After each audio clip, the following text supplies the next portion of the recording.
Amigas y amigos del programa A Ocho Columnas, bienvenidos y bienvenidas a una edición más de nuestro programa. Hoy con un invitado muy especial. Atención con este venezolano. Ustedes saben que este programa hace abstracción del pensamiento ideológico de nuestros invitados. Nosotros tratamos con respeto a nuestros invitados porque no los invitamos para cambiarles las ideas políticas. Los invitamos para el debate, para conocer sus ideas y para saber qué piensan. No hacemos juicio de valor. El que quiera hacer su juicio está en su sano derecho de hacerlo, pero aquí venimos a hacer periodismo, o por lo menos a intentar hacerlo. Hoy un invitado muy especial. Seguramente ustedes lo han visto, pero vamos a dejar que el colega Rafael Ángel Andrés Galicia nos presente a nuestro invitado ya en las pantallas de todas y todos ustedes. Amigas y amigos del programa A Ocho Columnas, bienvenidos a una nueva edición más de nuestro programa a través de nuestro canal de YouTube Rafael Galicia TV, que como siempre los invito a suscribirse, darle like y compartirlo con todos sus contactos. En televisión estamos a través de Telecolor, en radio a través de Luz Radio 102.9 FM, la voz de la Universidad del Zulia, en la dirección de la estación Elizabeth Miquilena, en la producción Gustavo y Moraima Gutiérrez. Lo mejor del programa A Ocho Columnas lo va a poder ver y lo va a poder leer a través de los aliados informativos de este programa, Servicio de Información Venezuela, el diario ¿Qué pasa?, el diario La Verdad, la página web del diario Contraste y a través de somosnoticiacol.com. Vamos a tener las mejores frases de un programa que yo estoy seguro que nos va a dejar muchas noticias y muchos pases a la sala de redacción, como dice Rafael Galicia. Vamos a conversar con Elías Jagua Milano, ex vicepresidente de la República en el año 2010. Fue también canciller de nuestro país en el año 2013. Por cierto, sustituyó en el cargo del ministro de Relaciones Exteriores a el actual presidente, a Nicolás Maduro. También fue ministro de las carteras de Educación, de las comunas y también exministro de Agricultura. Así que un hombre que conoce muy de cerca distintos puntos de la vida política y distintos puntos también de otros rubros de nuestro país. Vamos a conversar con él sobre la situación política, la situación social, ya que también es sociólogo y profesor universitario. Así que vamos a repasar, en este programa vamos a hacer un análisis y un repaso acerca de la actual situación que vive nuestro país. Pero antes que todo, profesor Elías Jagua Milano, muchas gracias por aceptar la invitación del programa A Ocho Columnas. Bienvenido. Gracias, Rafael y Rafael Ángel, por la oportunidad que nos dan de comunicarnos con el pueblo maravino. No sé si incluso mucho más allá. Sí, señor. Una ciudad, pues, un estado que conozco bastante, que he aprendido a querer y a respetar de tanto andarlo, de tanto escuchar a su gente, su clamor, sus esperanzas, sus luchas, sus anhelos. De verdad, un abrazo al pueblo de Maracaibo, a cada familia maravina, a cada hombre, a cada mujer maravina que me pueda estar escuchando. Mi comprensión absoluta, bueno, por el conjunto de situaciones que pasan, como pasamos todos los venezolanos, pero que sabemos que en el Zulia han tenido un peso mucho más grave que en el resto del país. Así es, muchísimas gracias, profesor Elías Jagua Milano. Voy a utilizar para la primera pregunta esta frase que no es mía, profesor Milano. Es del doctor Osvaldo Álvarez Paz cuando fue candidato a gobernador por allá en el año 89. Fue el primer gobernador electo por el pueblo zuliano. Digamos que usted a estas alturas de su vida se ve todavía muy joven en comparación a mi persona, que tengo más años de lo que quisiera tener. Esta frase se la escuché al gobernador Álvarez Paz. Usted a estas alturas de su vida pareciera tener conocimiento de los hilos visibles e invisibles del poder. Por lo tanto, lo hacen un venezolano formado, conocedor de los problemas. Mi primera pregunta es la siguiente. ¿Cómo piensa usted llegamos en Venezuela a esta terrible hiperinflación? Siendo un país con tanta riqueza petrolera, habiendo tenido un barril en ciento y pico de dólares, bueno, ¿qué nos pasó? ¿Acaso no escuchamos bien al maestro Arturo Uslar Prieti de que necesitábamos sembrar el petróleo? ¿Qué nos pasó, profesor Elías Agua? Repito, todavía joven y seguramente con mucho que dar a este país. Así es, apenas hemos cumplido los 51 años. No juegue, no me diga usted, es un chamo. Tengo unas inmensas ganas de seguir luchando por Venezuela como que si tuviera 13 años cuando comencé a luchar por mi país. Mira, Rafael, la pregunta que tú haces, bueno, tiene muchas aristas. Yo creo que son múltiples las variables. Hay problemas estructurales, como tú lo señalas, a pesar de el más sistemático esfuerzo que se ha hecho en Venezuela, que fue hecho por el comandante Hugo Chávez por desarrollar una plataforma industrial, científico, tecnológica, agrícola, pues toda esta situación nos sorprendió en un momento donde ese proyecto que Chávez desarrolló, que construyó, bueno, estaba en el punto pues, de consolidación cuando viene todo este conjunto de variables. La primera de ellas es la muerte del propio comandante Chávez, líder fundacional del proyecto nacional Simón Bolívar. Luego la caída de los precios del petróleo, luego los procesos de desestabilización política que en 2014 se iniciaron contra el presidente Nicolás Maduro, luego el bloqueo y el conjunto de sanciones, las desviaciones éticas, morales que en el seno de algunas gerencias de las empresas públicas se han verificado. En fin, son un conjunto de variables que nos han llevado, bueno, a esta situación sostenida de hiperinflación por más de 4 años, que ha deteriorado el salario de los trabajadores y trabajadoras, que prácticamente ha hecho inviable el poder adquisitivo en Bolívar.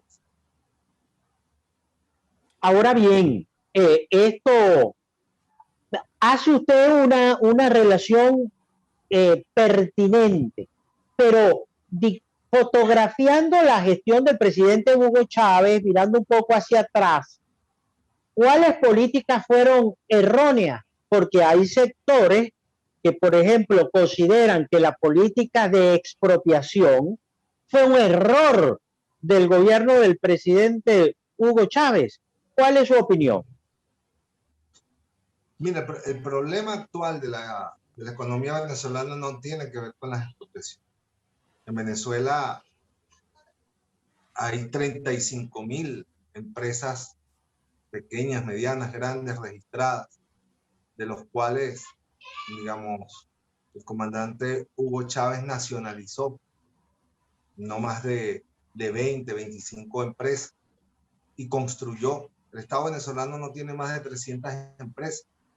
Claro, tiene petroquímica, tiene petróleo, tiene cemento, tiene acero, tiene las industrias básicas. Pero la industria ligera del país, farmacéutica, textiles, agroindustria, está inmensamente en manos de propiedad privada.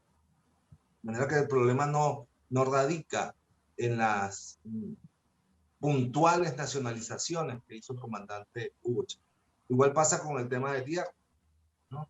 En Venezuela hay 30.000 hectáreas, de las cuales en la inmensa mayoría sigue siendo el 75%, según la última estadística que manejo, siguen siendo de propiedad privada. El Estado apenas posee tierras de producción agrícola en un 20%, de manera que ahí hay toda una matriz de opinión destinada a, digamos, buscar o identificar el origen de los actuales problemas en las expropiaciones. Y eso es totalmente falaz y es totalmente demostrable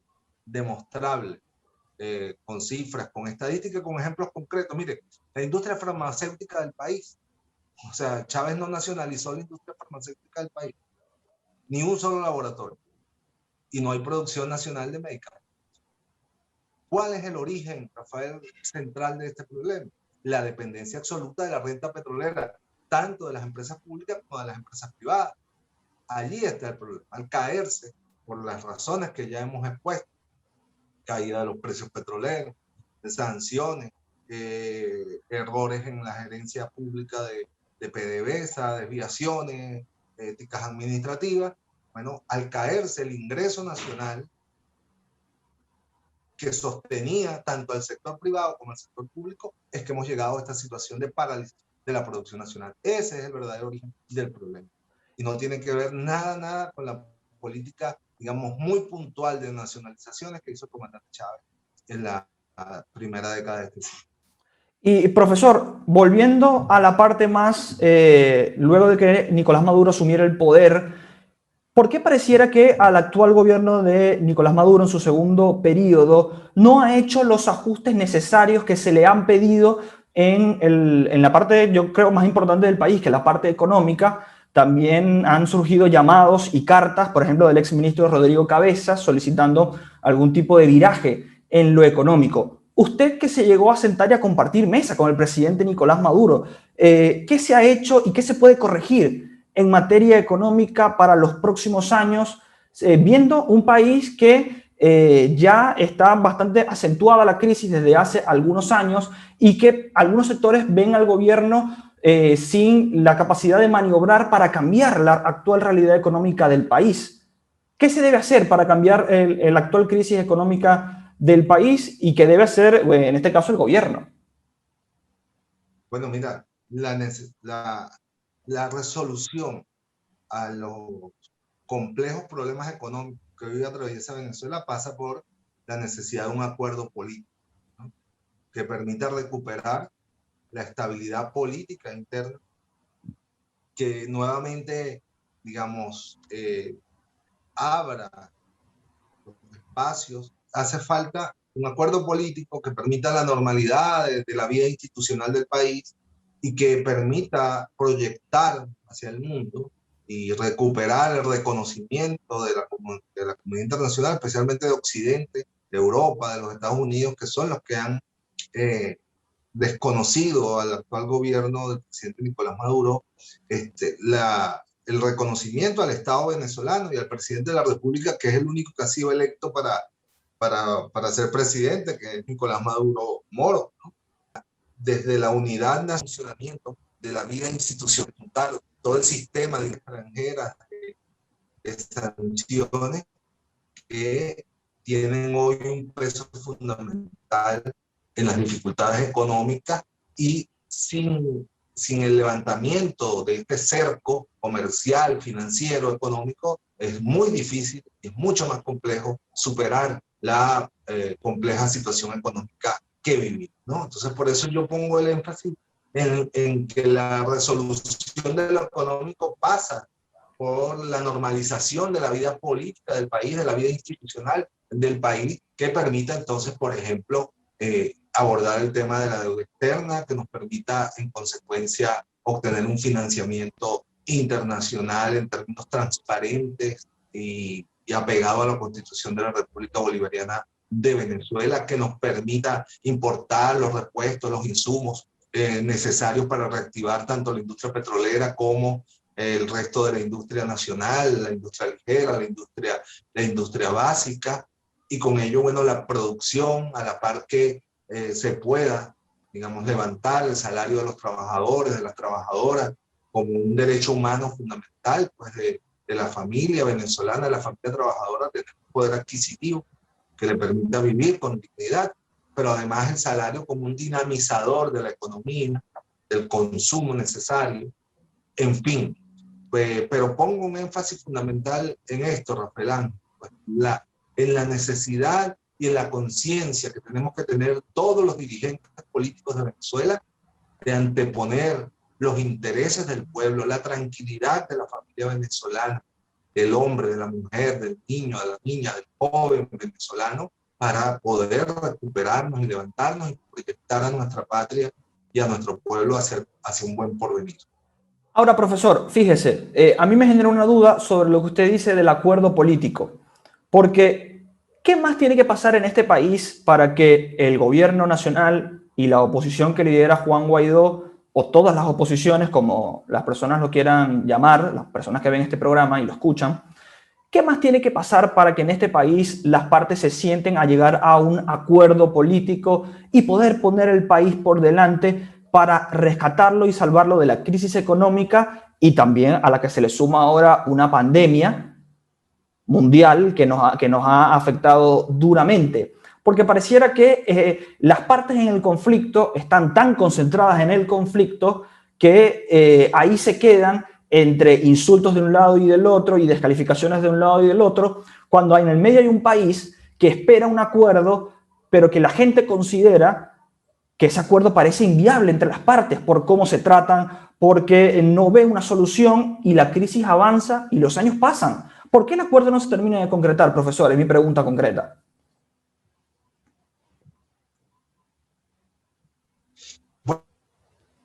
Bueno, mira, porque lamentablemente un sector de la oposición introdujo elementos externos, mucha conciencia, mucha sensibilidad de toda la dirigencia política para entender que por encima del conflicto político está el derecho de nuestro pueblo a vivir con tranquilidad, a vivir con dignidad, a que el pueblo venezolano sea más activo en la participación de la necesidad de un acuerdo político, que estamos viviendo un proceso de desafiliación de la política. O sea, bueno, no me importa lo que hagan los políticos, pero es que lo que hagan los políticos sí resuelve la actual situación. Entonces sí tenemos que interesarnos. Usted productor, usted campesino, usted indígena, usted trabajador petrolero, petroquímico, comerciante, maestro, maestra, tiene que interesarse por la política y tiene que generar opinión a favor de la necesidad de un acuerdo político y tiene que participar activamente de los procesos políticos en su sector, en su comunidad,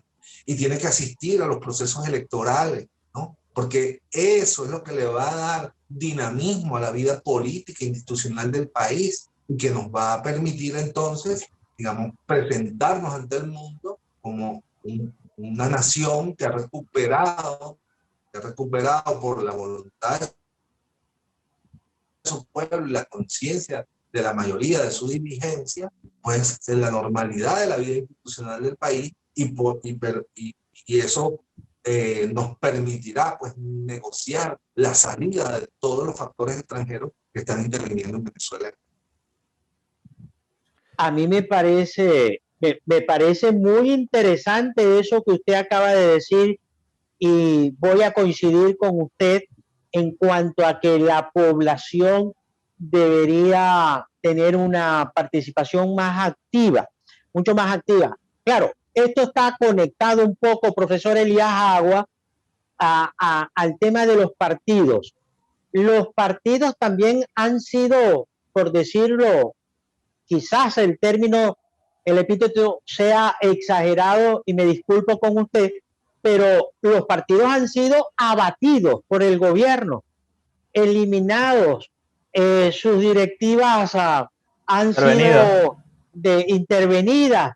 Es decir, los grandes partidos movilizadores de este país están descabezados y por supuesto que eso ha sumado a una crisis, ha generado una crisis interna en esos partidos que haría difícil de momento la participación de la ciudadanía en esto que usted está planteando.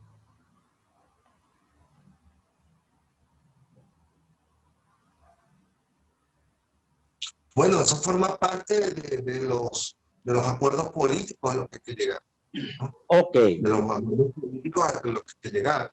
Que esas dirigencias se comprometan a entrar nuevamente en el juego democrático, a reconocer al gobierno de Venezuela que preside Nicolás Maduro, el único gobierno, como digo, que tiene una fuente y un origen de la soberanía popular, expresada el 20 de mayo del año 2018, y en consecuencia también entonces el gobierno y todos los factores de la revolución pues reconozcan, digamos, los procesos internos de cada partido político, que los liderazgos legítimos de esos partidos sean los que, bueno, asuman y representen a esas distintas fuerzas políticas. Es parte de lo que yo explicaba, la normalización de la vida política del país.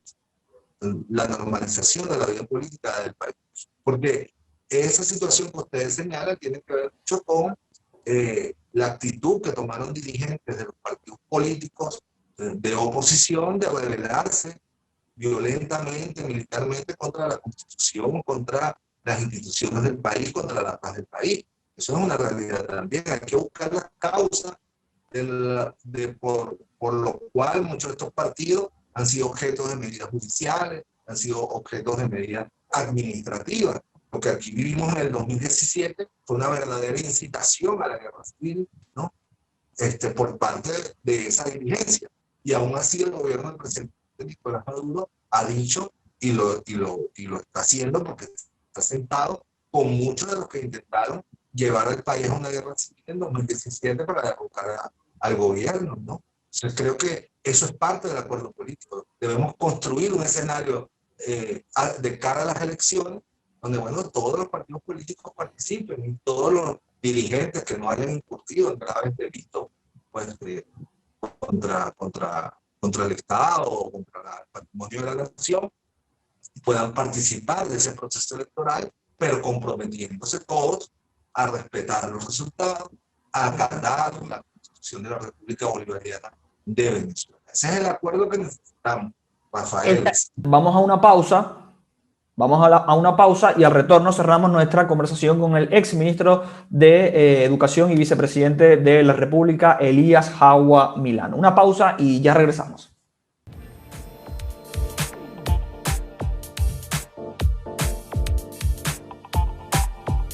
Ya regresamos con A Ocho Columnas.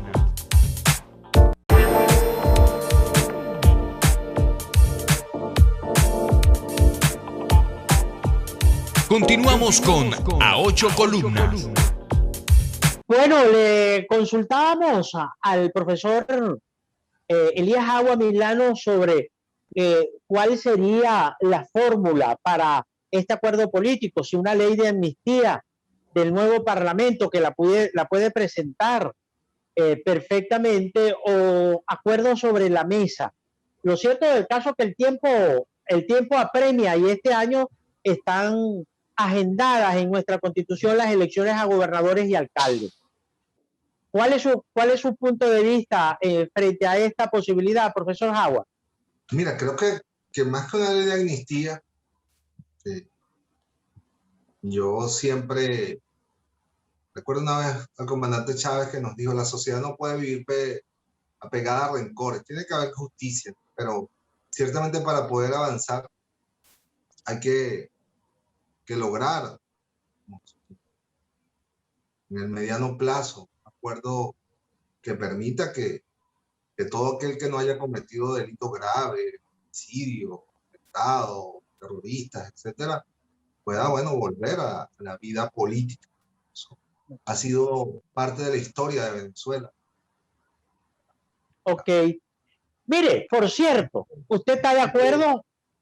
Pero ahorita yo creo que lo más importante es el acuerdo político sobre la mesa que permita, por ejemplo, una conformación del Consejo Nacional Electoral que exprese a todos los sectores políticos del país y que nos enrumben hacia unas elecciones, como usted lo decía, de alcaldes y gobernadores, como está previsto en la Constitución.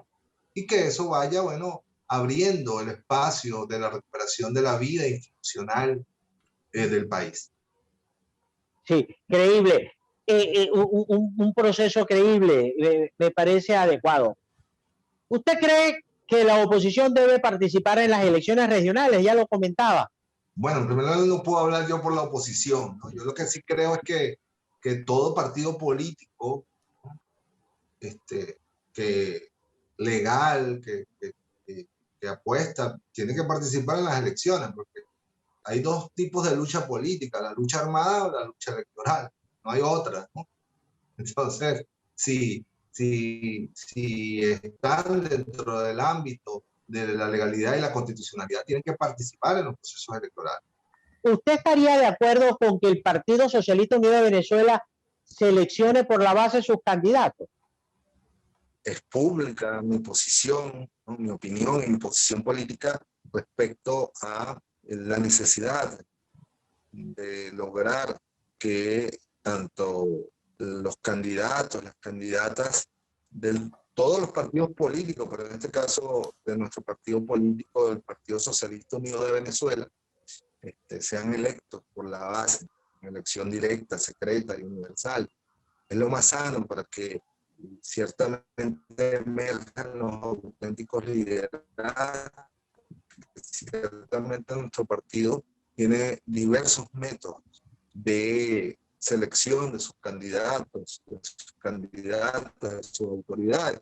Yo respeto eso, pues lo acato como militante disciplinado.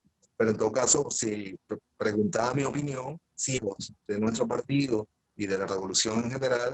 ¿Se animaría usted a una candidatura a gobernador del estado Miranda, por ejemplo?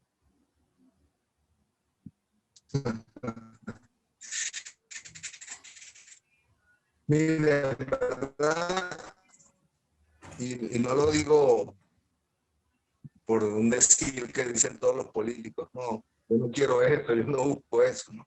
Yo creo que todo político que está en la arena política democrática, por eso decía que la oposición tiene que participar, pues, que si no, bueno, o uno está en la lucha armada o no, o se retira de la política. Pero bueno, sí, yo siempre, digamos, como político dentro de un partido democrático y dentro de una revolución que ha escogido un camino democrático, pacífico y electoral, yo estaría dispuesto a asumir, digamos, siempre un escenario electoral. Lo he hecho en muchas otras oportunidades, pero en este momento no es la prioridad en mi agenda. Yo ahorita, mi prioridad es el trabajo político en las bases, en todo el país, ¿no? La formación de cuadros, la formación y reivindicación del programa histórico de la Revolución Bolivariana, el acompañamiento al poder popular, al pueblo en su lucha, a los campesinos, a los indígenas, a los trabajadores, de por aquí, de por allá. Esa es mi tarea política en este momento. Tampoco que la tarea política, la tarea de un político revolucionario está ligada siempre a aspirar a un cargo, o sea, esta de elección popular, un cargo de designación, ¿no? Yo aprendí a hacer política sin cargos cuando tenía 13 años. Llegamos al final del programa en esta ocasión. Los invitamos a suscribirse, darle like y compartir nuestro canal de YouTube, Rafael Galicia TV, a seguir el programa por Telecolor, a escucharnos en Luz Radio. Y les recuerdo, amigos, ¿dónde está la noticia? Está Galicia. Más vale creer en Dios que en hombres poderosos. El Señor bendiga sin límites al pueblo zuliano,